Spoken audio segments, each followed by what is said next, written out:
Good afternoon, good morning, good evening, depending on where you're at in the globe. My name is John Galliano. I'm the director of BioPharmCatalyst.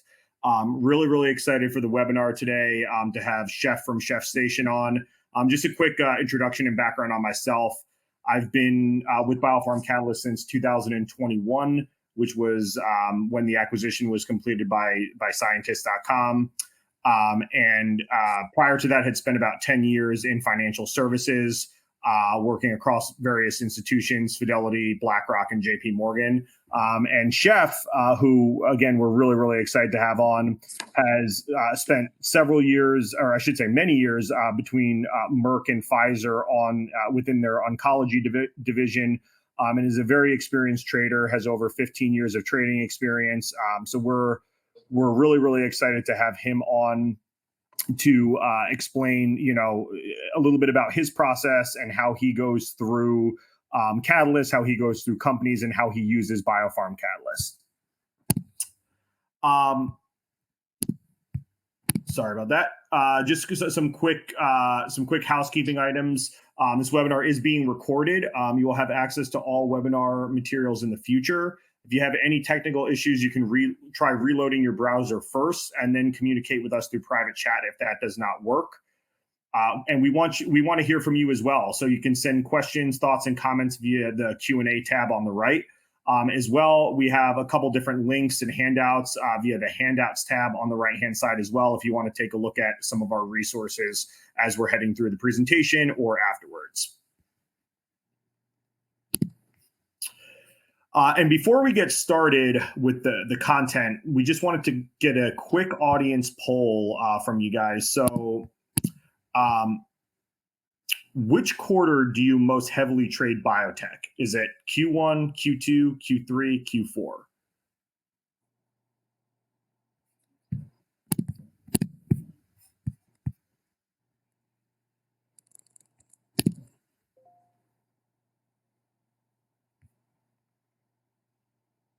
Then the second question that we have is, how often do you use BioPharmCatalyst in your day-to-day trading?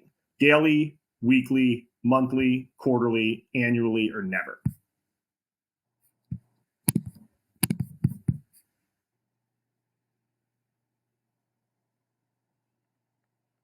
Great. Thank you very much for taking the time to answer those. And we'll turn over. We're going to turn it over to some content now.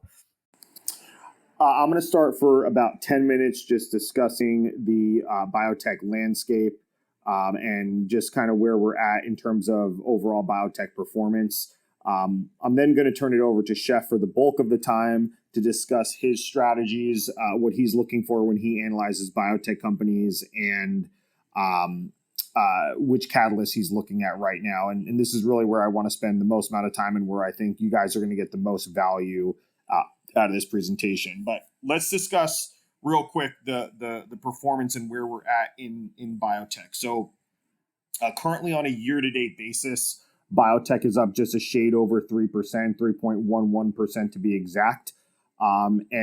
Frankly, this is really good compared to last year. We were up 7.5% for the entire year.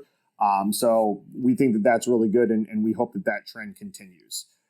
Year-to-date fund flows, almost $150 million, which is also really strong. And more importantly, what I think is on the right-hand side, total number of approvals, we have 39 so far across the board, with only 7 complete response letters.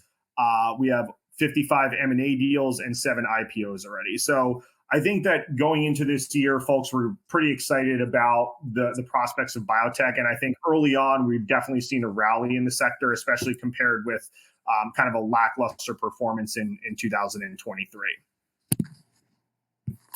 And I mentioned about the flows, about $150 million in year-to-date flows. We've seen, several months where there have been outflows, but compared to last year, where, if you take a look on a 1-year basis, beginning of last year was significant outflows in the sector. We're definitely happy with where we're at with $150 million in inflows so far this year. I did want to touch on what I think is even more significant than the flows and the performance of the market is where we're at with drug approvals. So particularly novel drug approvals. So we have we had in 2023 the second most number of novel drug approvals since 2006, with the only year being better than it in 2018. And actually, what we saw in 2018 was 2 years of significant outperformance by the XBI after all of those novel drug approvals. So this is one of the metrics that we use just to, indicate kind of market strength, aside from obviously the flows and the actual performance. And there was a pretty big lull, obviously, during COVID from 2020 to 2022. The FDA was not really focused on anything except for COVID. You also did not have a lot of trials going on, as a lot of the trials and the data was being delayed due to COVID. So I think we finally, in 2023, crossed that barrier. And the COVID barrier is no longer. And I think that we're in a really, really good position to start seeing a lot more approvals.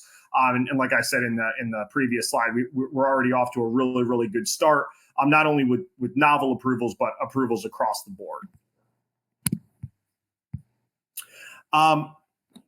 So just kind of switching gears, that was just to give you a little bit of a lay of the land in terms of the biotech landscape and some of the reasons why we think that things are exciting right now. I just wanted to touch really high level on how catalysts work. I know that many of you on the call may have been with BioPharmCatalyst long before it was acquired by Scientist.com. The company's been around since 2010, but really our bread and butter is our ability to provide catalysts. So what are catalysts? Catalysts are events that significantly impact a stock's price. And within the biotech space, they are often related to the outcomes of clinical drugs that are in trial and regulatory approval decisions. So if a company has, phase 1, phase 2, phase 3 data coming out, that date is going to be very, very significant, either for better or for worse. It can have a positive impact on the stock's price if the data is good, a negative impact if the data is not good, or sometimes it doesn't even follow that pattern. There are times where, a drug gets approved and the stock price goes down, and there are other reasons for that, which we can talk to Sheff about later on in the presentation. Things like the competitive market, whether or not investors have confidence that the drug is going to be able to be sold. So there are some other factors, but generally speaking, what we want folks to understand is the catalyst date itself is considered a risk-on event. Something is going to happen, whether it's good or whether it's bad on that date.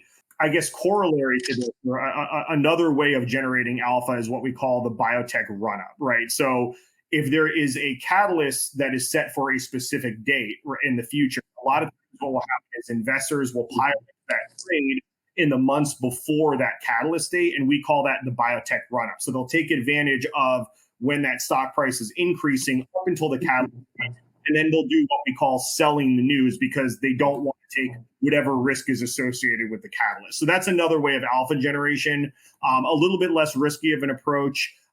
But you get a little bit more of a hedged position doing it that way. And then also just general risk mitigation. We have a lot of quantitative folks who use our platform. We have financial institutions who use the platform. And one of the ways that they're using it is to plug these dates into their risk models, because they don't want to take the risk of being associated with trading that particular stock on these catalyst dates. So, a good example here is ALLK. They had, their phase 2 trial did not meet its primary endpoints for atopic dermatitis, and the stock was down 60%. So obviously, if you're in that trade during that, it could really, really hurt you. So that's one of the other ways that we see folks using catalysts. And then just the BioPharmCatalyst Edge, again, what I mentioned before, our goal is to provide you with timely, accurate, and up-to-date catalysts. We have 2 analysts on our team, Olivia and Christian. They do a fantastic job keeping our database up to date every single day. They update it 2 times per day, before the market opens and after the market closes, and then also in between if anything comes in, although most of the time significant news is pre-market or post-market. But we really want to make sure that we're delivering you accurate, timely, and up-to-date information, so that way you don't get caught on the wrong side of the trade, and that way you are able to take advantage of these catalysts and manage your portfolio accordingly. So with that, I want to turn it over to Sheff to give a brief introduction of himself, and then we will move on to doing kind of more of a Q&A type format, and more of an interview with Sheff to just discuss more on his strategy. So I'll kick it over to Sheff to introduce himself. Hey everyone, this is Sheff. So first of all, I want to thank everyone for being on the call today. I think I would like to thank BioPharmCatalyst for having me.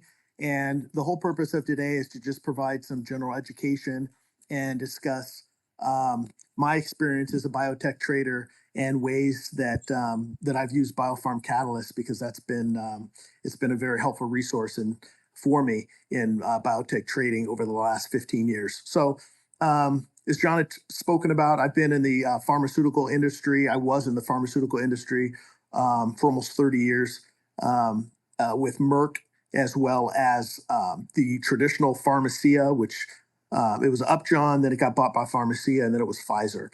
So I was in the oncology space that whole time. And one of the things that fascinated me was the transformation within oncology from traditional chemotherapy to targeted therapy.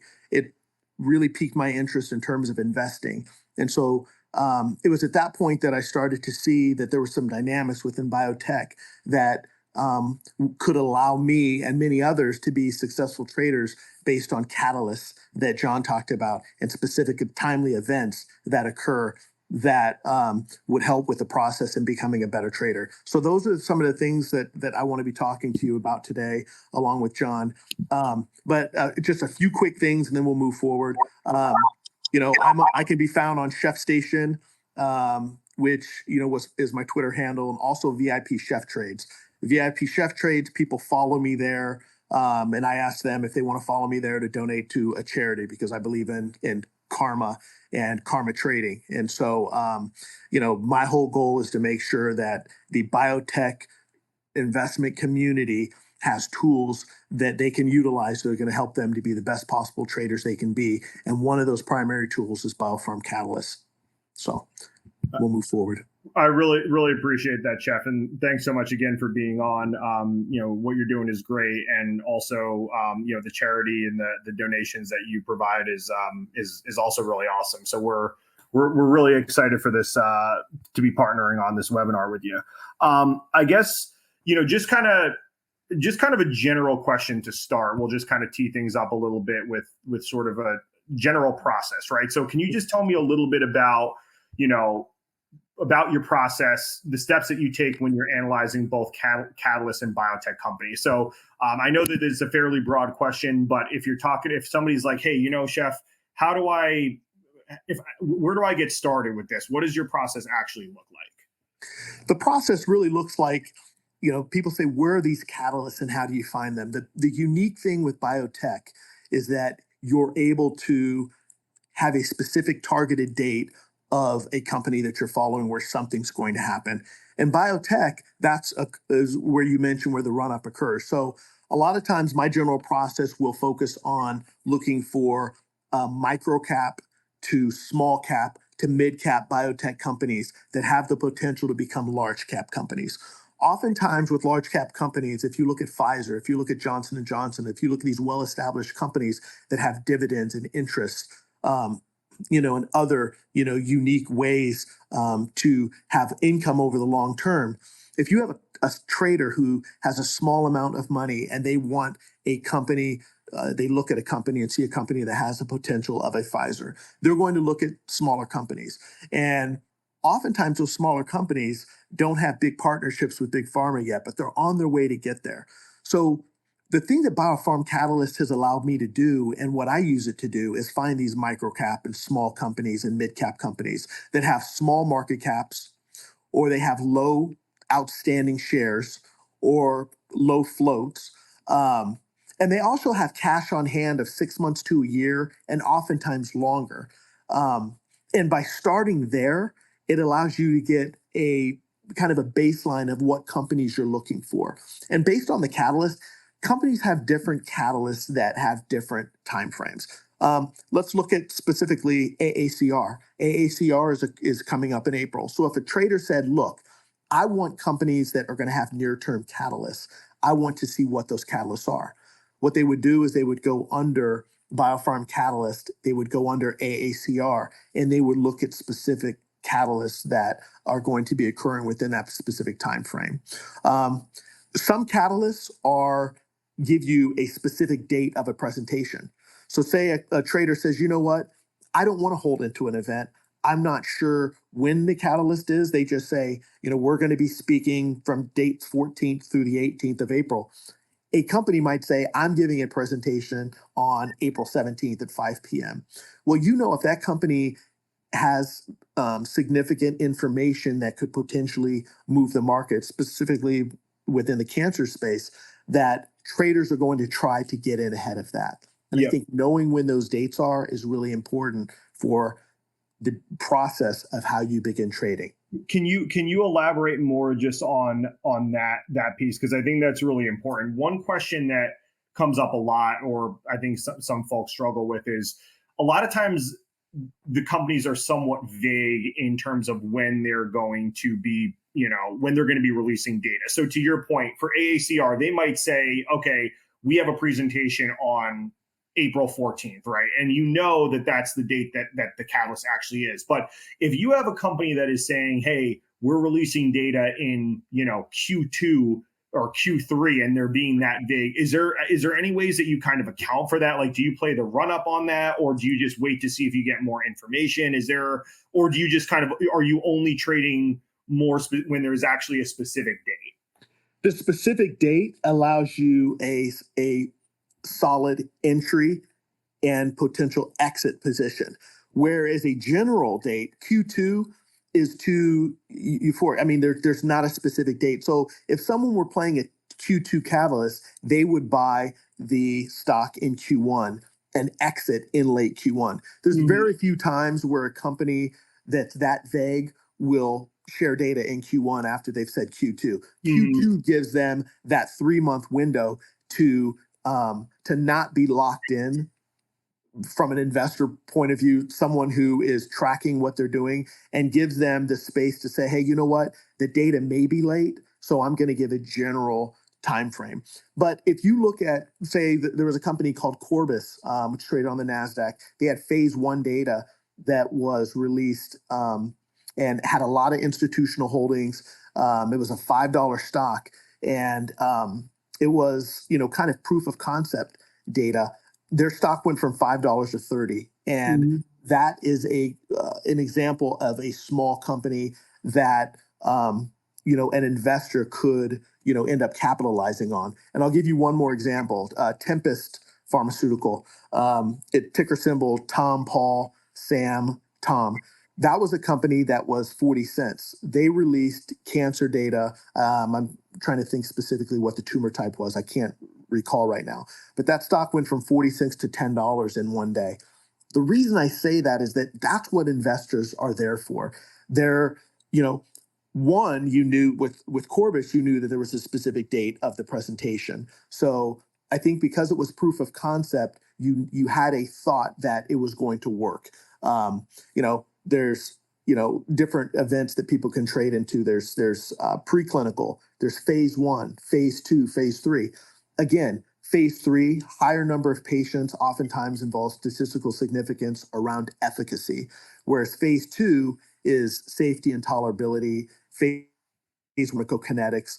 Those earlier stage, specifically within biotech, those earlier stage companies that are in preclinical phase 1, phase 2, oftentimes have a better shot of being successful and having a nice move on good data than phase 3. So to your point, I think that's what investors are ultimately looking for. And while I'm on this topic, let me just share a few thoughts, not just with clinical, but also with PDUFAs. PDUFAs are Prescription Drug User Free Act. it's a specific date that a company sets, as you had mentioned, on an approval for a drug. We've used that over the years, and over the past 5 years, we've seen newer innovations start to come out in terms of for traders. So before it was okay, let's look at this PDUFA date, let's trade the run up, and then get out before a specific actionable date. Because if it's negative, we lose all our gains. If it's Hmm. positive, but people, it's already run 100%, people are going to say that's it, and everyone's going to exit at the same time. So what we're looking at now with PDUFAs, we've extended, traders have looked at different ways to trade PDUFAs. One of those ways is that's less risky is if you have traders that, or if you have companies that are doing a resubmission. So say they have presented before the FDA for the first time, and they've gotten slapped and said, hey, you know what? That has not worked. You're going to have to go back to the drawing board and either one, present an additional clinical study, or two, get your manufacturing house in order, because that has become a key piece to companies getting complete response letters as well. So people are less likely to go towards the first time users with the FDA. They're usually wait till there's a resubmission, either second or third time, because the Hmm. probability of that getting accepted is much higher. Yep. So So if you look in August, there is Citius Pharmaceutical, who had a complete response letter last year, but they have manufacturing data that they had to address. The chance of them succeeding after that after the resubmission and they getting a second PDUFA is much higher than if they were coming before the FDA for the first time Yep. and saying, "Here's That's how a it is." good point, and that sort of gets back to why the CRL piece is important. I mean, it might have failed for that, but to your point, there's a reason for that, and then that can be something that you can track along the second time to be like, hey, you know what? This company's likely going to have a much higher success since they were issued a CRL the first time. So that's a And great. one other thing, just going off of that, the resubmission is really important and how many times they've come before the FDA. The other thing that's really important that we look at even more is the designation that company has been given going into a PDUFA. So is this just a regular traditional 9-month PDUFA, or is this a PDUFA that has a priority review? Oftentimes, priority review companies have circumstances where they're able to present more in front of the FDA. Another situation is companies that have been given breakthrough designation. Yep. That is very important. Companies are very rarely granted a breakthrough designation. So when they have breakthrough designation, they have the opportunity to get in front of the FDA where other companies have to wait several months. Yep. So the FDA is more highly incentivized to want to get that drug approved. Not a guarantee, but definitely more of a possibility Yep. than And a standard review. you can see in the background. Thank you so much, Olivia, for going through Yes, thank you, Olivia. the BioPharmCatalyst site. But you can see that you can screen for things like breakthrough drug designations. You can screen for complete response letters as well. So you can have a whole bunch of different screens that you're looking for at the top of at the top of any of our tools. So those are great points, Sheff. Um, do you I mean, do you target any specific indications or phases more than others? I know, I mean, PDUFA obviously makes sense because a lot of times there's a specific date, but are there any phases that you completely avoid trading or that you trade more heavily? And are there any indications that you kind of are more hot on, especially now?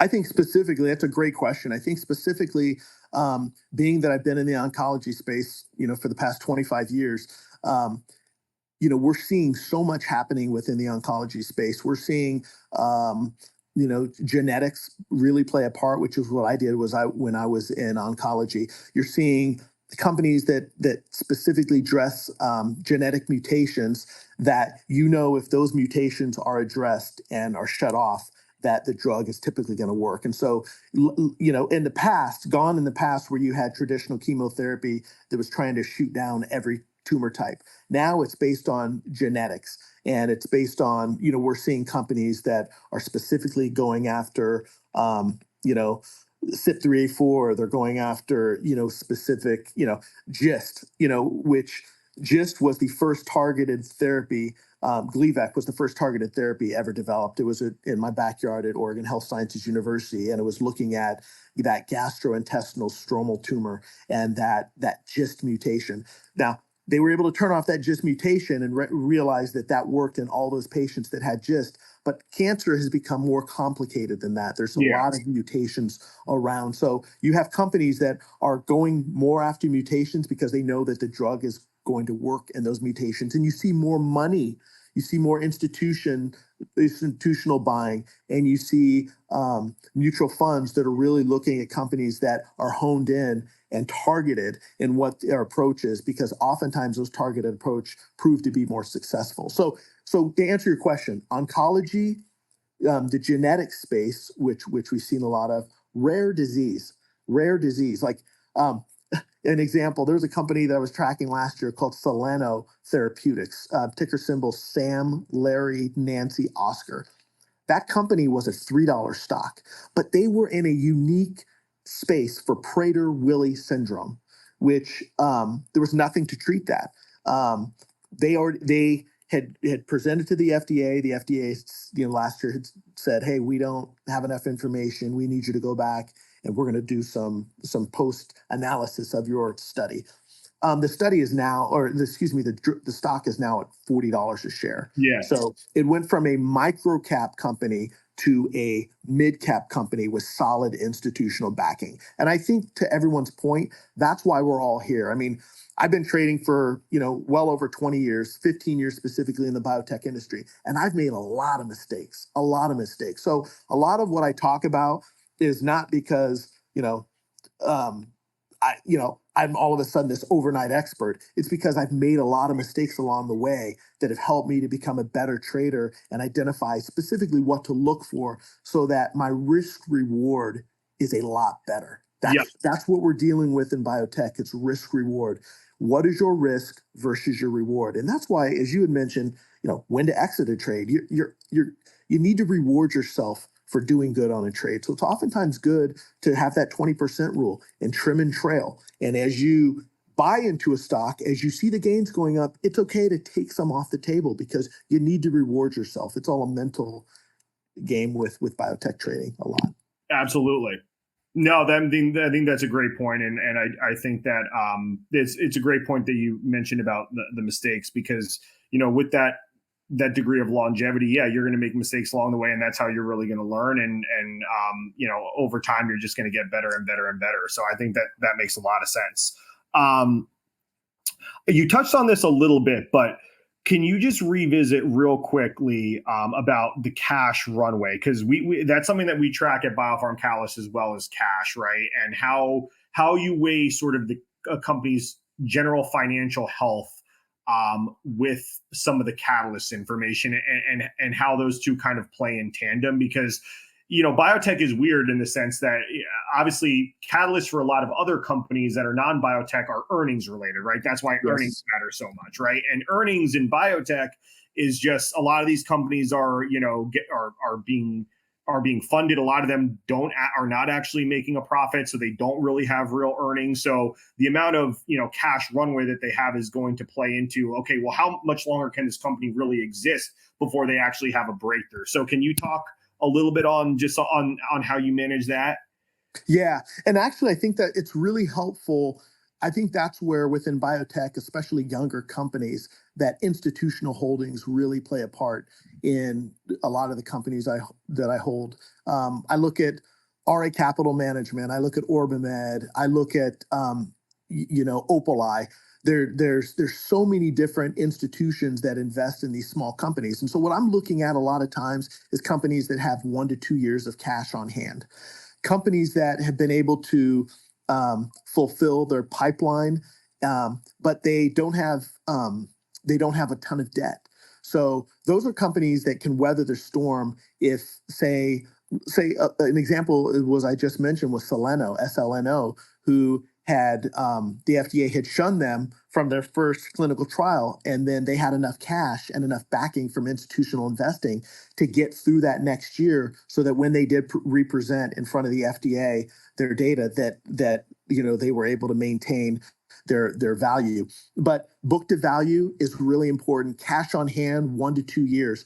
There's going to be some companies that have a lot of debt, but if you know that they have a pending catalyst ahead that could trigger an event, a milestone event, like a payment from a potential suitor, or a company that they've partnered with, that's the only time that I really will say, I'm willing to risk the fact that this company has debt over the fact that if they achieve, what I think is a highly targeted and highly specific potential of getting positive data that could offset being, having negative value and the stock going to the moon, then that, then I will not mess with a stock like that typically has a lot of debt. But Yeah. again, cash on hand. You have companies that have small market caps of say 30 million, but they have 60 million in cash, so they're trading below book. I mean, those are companies that even if their portfolio,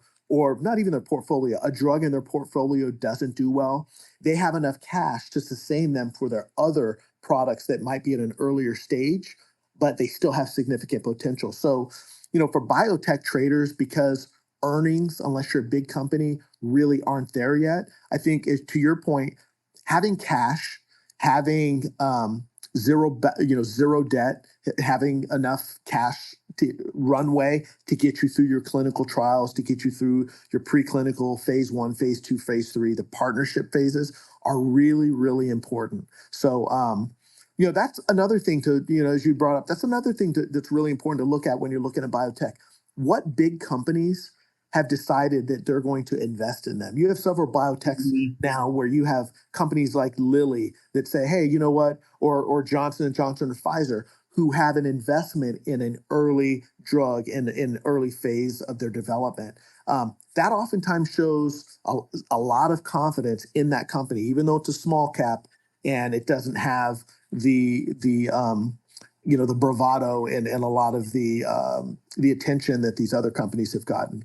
Absolutely. No, it's a great point. And Olivia was showing in the back screen there. So you're able to check that via our cash database under the analysis tab. And then as well, which a lot of people don't know about because it's a little bit newer, is the hedge funds tool under the analysis tab. So you can actually see which institutions, what some of these large institutions are actually investing in. So I just wanted to point that out to make sure folks knew how to navigate that on our site, because I think it's really important. Well, let me say this. Let me say this too with that. I think that is very important as well, because again, you have institutions that a lot of these institutions can't trade stocks that are under $5. But you have some of the more prominent, healthcare mutual funds and institutions that are buying these stocks, even though they are less than $5, like the Selenos, where RA Capital was a big investor, Orbimed, and now those companies have rewarded them appropriately. So I think it is important to find out who is investing in a stock that you're interested in.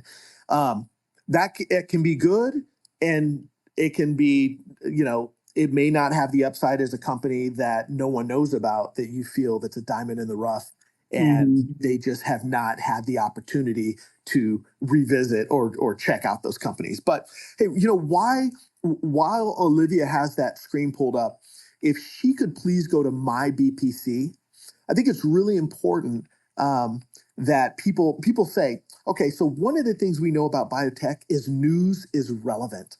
It's extremely important, because the sooner you know when a news source or a stock that you've invested in hits your phone, the quicker you can react and decide what to do with it. So people always ask me, Sheff, how did you know about that so soon? Like, the news just came out at 4 o'clock. How did you trade that already? Or how did you? And let me tell you, the my BPC is really important, because what you can do is you can go into it and create a portfolio list of companies that you specifically want to follow. You don't necessarily have to be trading in them, but if you follow them, you can follow competitors' companies or companies that you have on your watch list, and any news that comes out on them, any news that is right through the feed, goes straight to your phone. So if there's an offering that occurs at 4 o'clock p.m. Eastern Standard Time. You're not finding out about it on the Twitter feed at 5 o'clock when the stock is down 25%. Yeah. Right? You know immediately when that happens, and you can go to your Ameritrade account or whatever account you use and decide what you're going to do with that stock. It's the value of the real-time information within biotech that oftentimes is undervalued. I think it's underappreciated. Mm-hmm. The more you know, I mean, let me tell you, John, there's stocks that I've seen at 5 a.m. because I'm Pacific Standard Time, or 4 a.m. Pacific Standard Time, 7 a.m. Eastern Standard Time, where a company will come out and say, we've hit statistical significance in phase 3 data. The stock's trading at 3 or 4. You get that information and you buy the stock right when you see that. And then you'll see over the next 30 minutes, it's trading in a range, and then bam, it goes up $2 or $3 or $4. Mm-hmm. Everyone will be getting that news later than what you got it at. Yeah. So I think having that advantage is really important to be a successful biotech trader. And especially when you're doing multiple things and you don't have time to get on BioPharmCatalyst.com in the middle of the day. Right. So Right. you ask people, how do you use it? Well, if someone's not actively using it, but they're getting active reports on their They're phone, getting the feed. Exactly. they're using it. Yeah. They're exactly. just not actively using it where it's pulling them away from maybe the job that they're doing. Right. But it's constantly informing. And if you're constantly informed throughout the day, you're engaged and you know what your money's doing. And so I get a lot of those questions. It's like, well, I'm not a day trader. I'm worried that the stock's going to be too volatile during the day. I'm not sure. I don't want to lose my money. Well, you're not going to if, number one, you're investing in catalysts with predefined dates that have time to appreciate over a month or two. Number one. Yeah.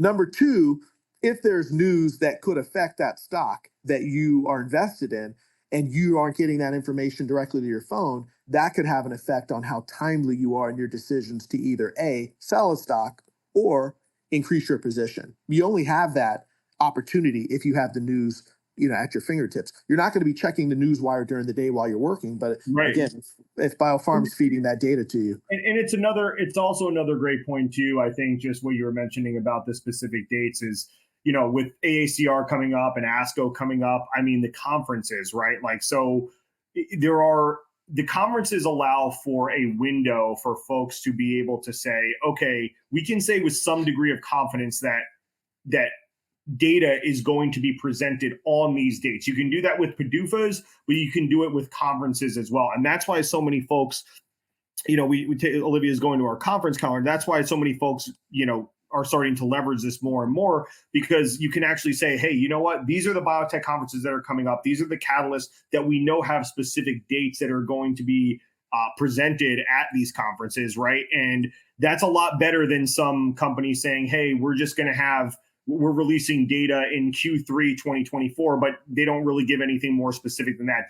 This provides some degree of specificity around the catalyst, and it allows you to not be on the wrong side of that trade, like you mentioned, Sheff. So yeah, well, I think to add to what you're saying, it's a great point. So, I mean, if you're looking at the calendar right there are specifically within biotech, there's all kinds of meetings throughout the year. Mm-hmm. But when we're dealing with oncology, which is the fastest growing sector in the biotech space, you're looking at 4 big ones. You're looking at AACR, which obviously is in April.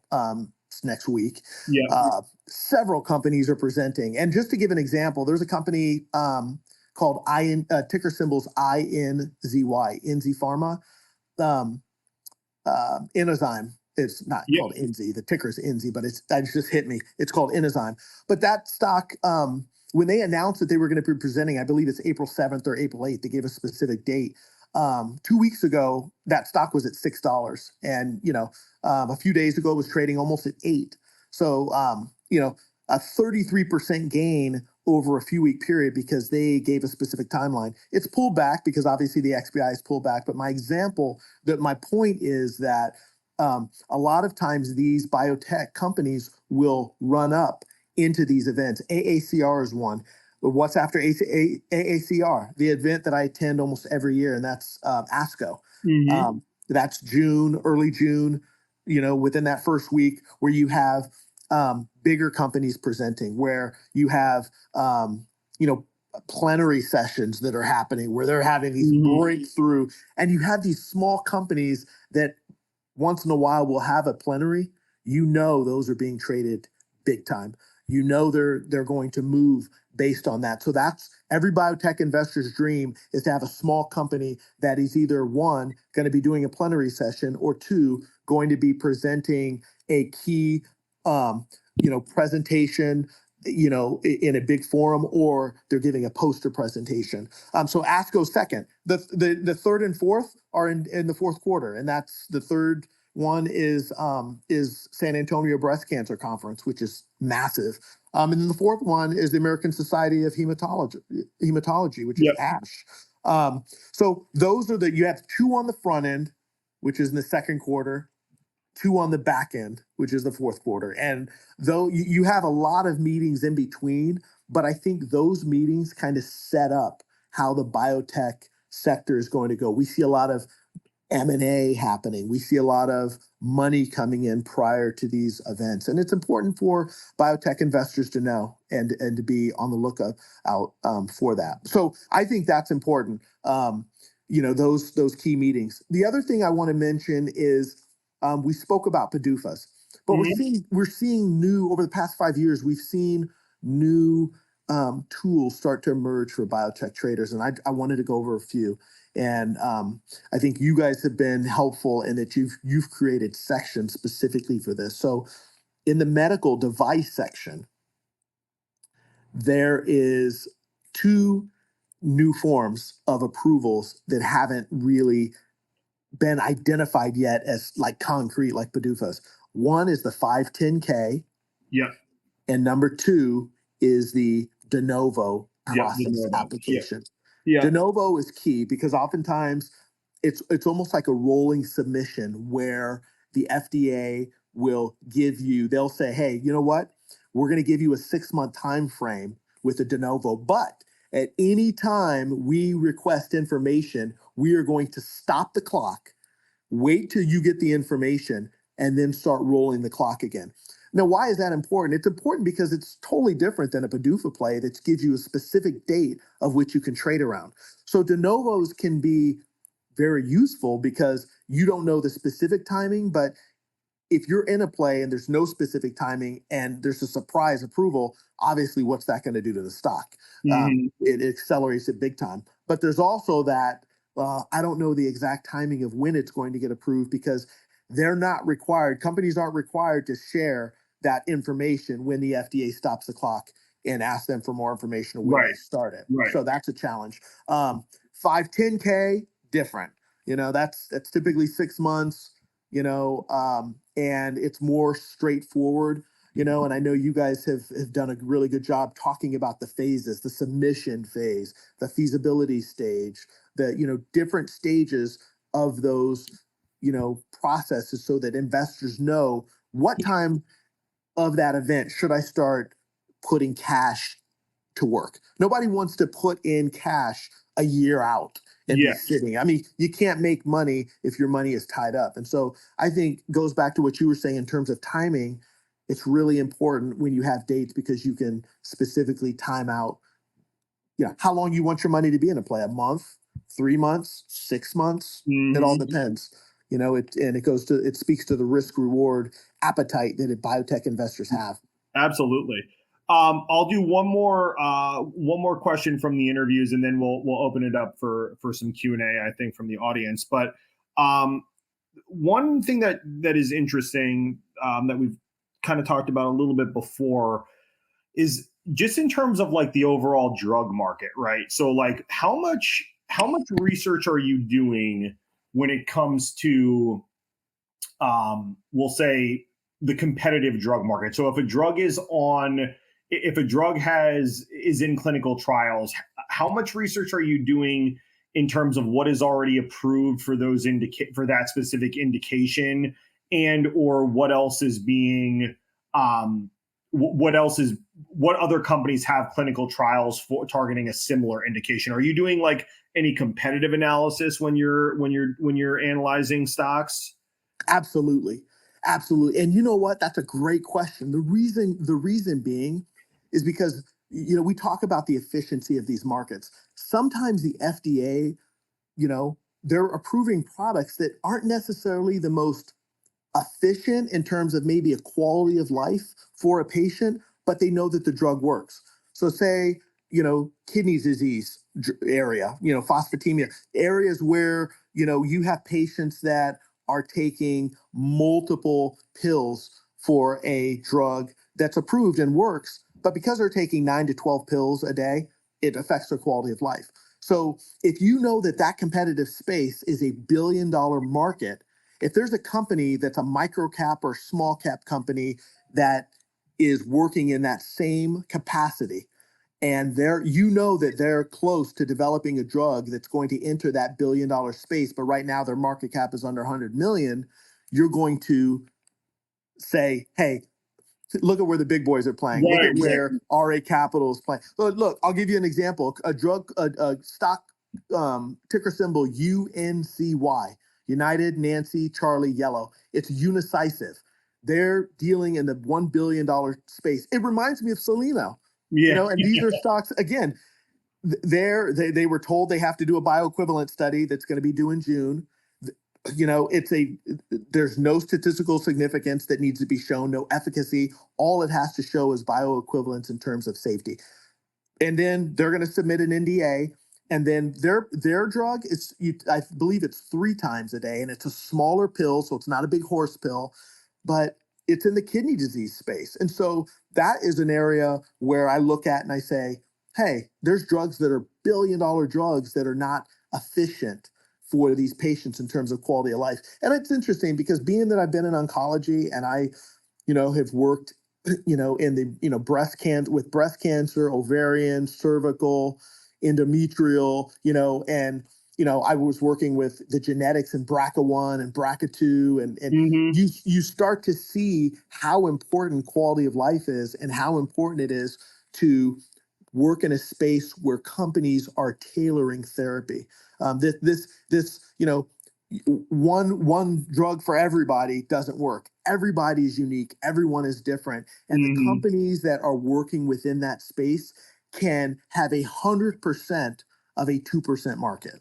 yep, And that's the key, as opposed to it's like Pfizer going for having Xalcori and saying, hey, we have the the ALK mutation, and that drug is like finding a needle in a haystack. If you test for that mutation, that person, if they have it and they get Xalcori, it's going to work 100% of the yeah. time.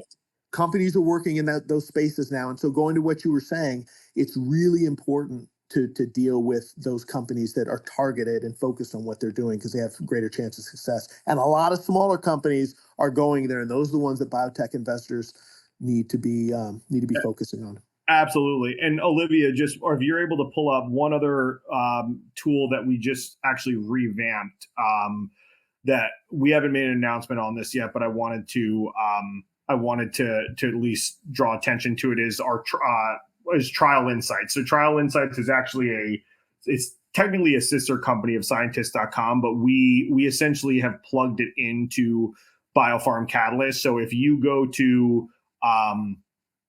pretty much go to any of the major company page, and or if you actually just go to our FDA calendar, and you scroll down to the bottom, you can actually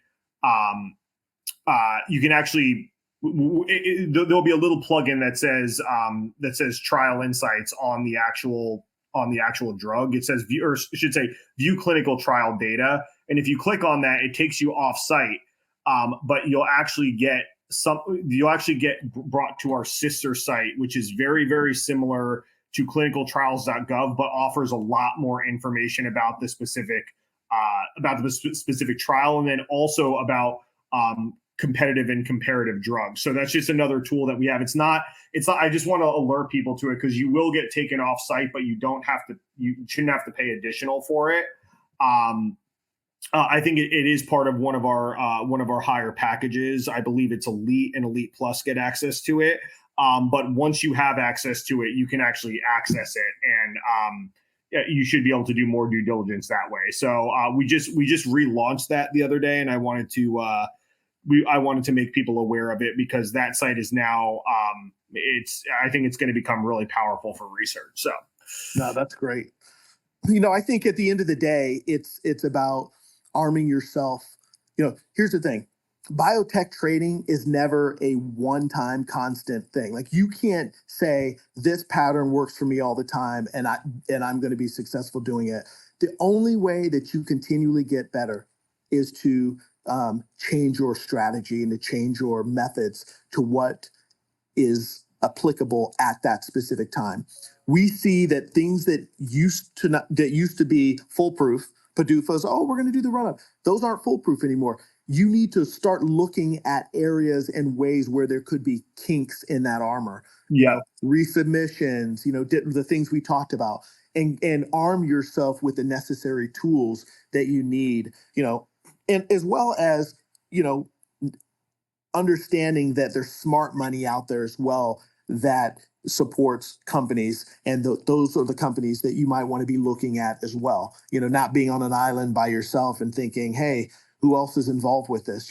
There's a lot of small companies out there. There's a lot of mid-cap companies out there that have institutional support, and that's where you can find it on the site that that Olivia's has been tracking and working through. It's really important. Cool. No, that's really great, Sheff.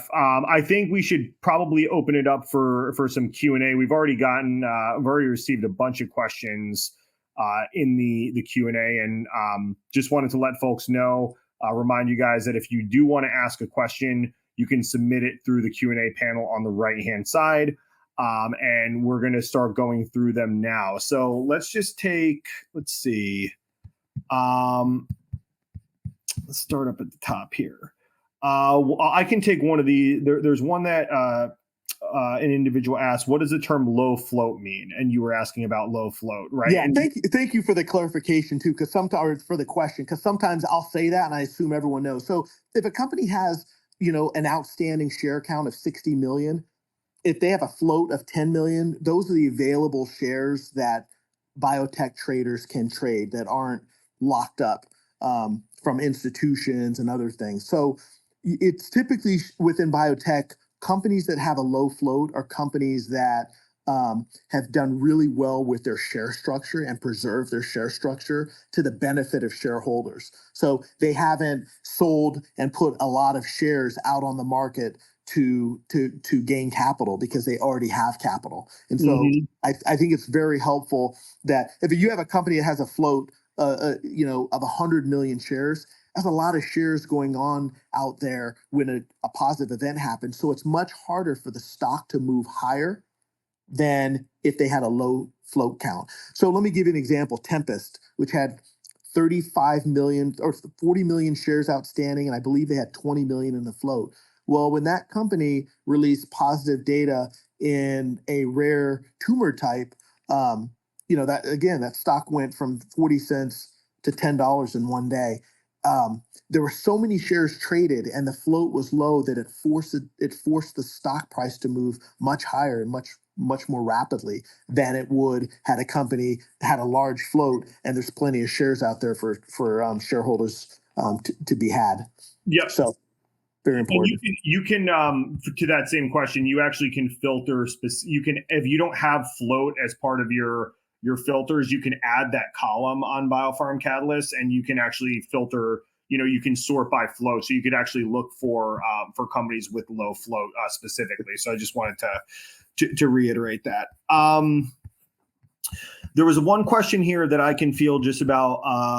Let me see about BioPharmCatalyst coverage. So if something comes up, if there's a company that you feel that we should cover, but we're not covering, the reason for that is likely we have a source for IPOs, but the reason for that is likely that it may have come up through the pink sheets, or it may have been part of like a merger or divestiture or something that was a little bit, kind of quirky.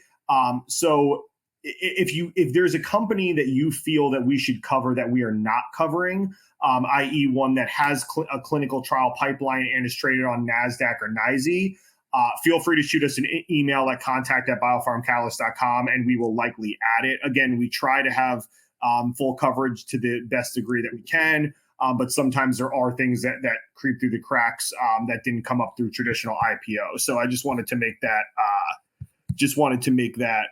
make that clear.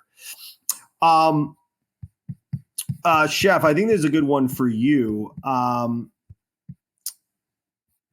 Let me see. There's quite a few questions. Let me get back to the one that I was trying to address here. What in your years of trading biotech are your 3 largest mistakes, and how have you learned or adapted from them?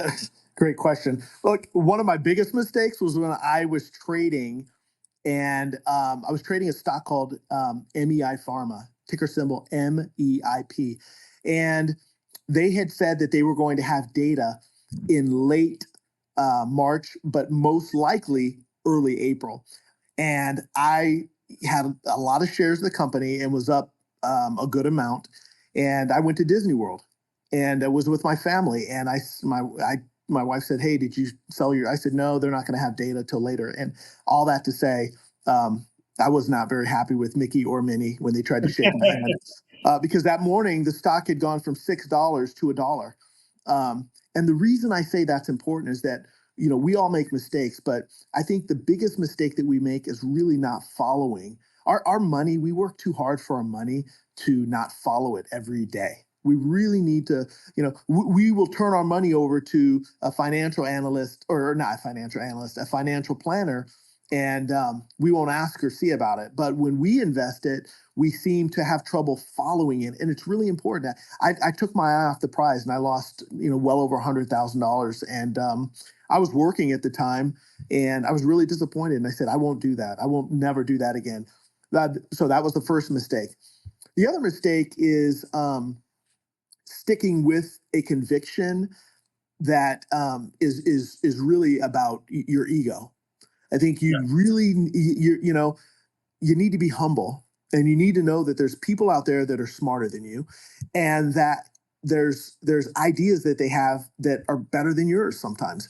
And no matter how good you think you are as a trader, the market will humble you. And so it's good to take different ideas from different realms and areas before you plug it in to your idea. And I think that's why having tools to assess, your ideas are really important. There's been times where I've been like, I'm going to hold this. I'm expecting 50% gain, and guess what? I had a 60% gain, and instead of locking profits, I waited till that catalyst date, and I thought it's going to go up 100%, and it didn't. It went down 80% because everyone who had made the 60% was moving out. Now, it doesn't happen all the time. Sometimes it goes higher, sometimes it doesn't. My mistake was I was not taking profit along the way. I wasn't the Derek Jeter of biotech trading. I was trying to be the Bo Jackson. I was swinging for the fence every time. You can't do that. You have to be. Remember, this your psyche and how well you do. You need to reward yourself for good trades, and you do that by trimming and trailing, taking some along the way, and saying to yourself, hey, I made a good trade. I did a good job. If the end result is down 30%, that's okay, because you took 20, 20, 20, 20. You hit solid doubles and triples, and that's the name of the game to stay in the game. That's why that's why I retired 3 years ago. I went full time to investing and focusing because, I said there's some mistakes I made in the past that I just can't make moving forward if I want to, continue to be viable. Yeah, absolutely. And along those lines, just kind of sort of, I guess, a question that relates to that is, I mean, just in terms of using like stop orders, limit orders, or how do you kind of leverage that? Like, how do you leverage that in your trading?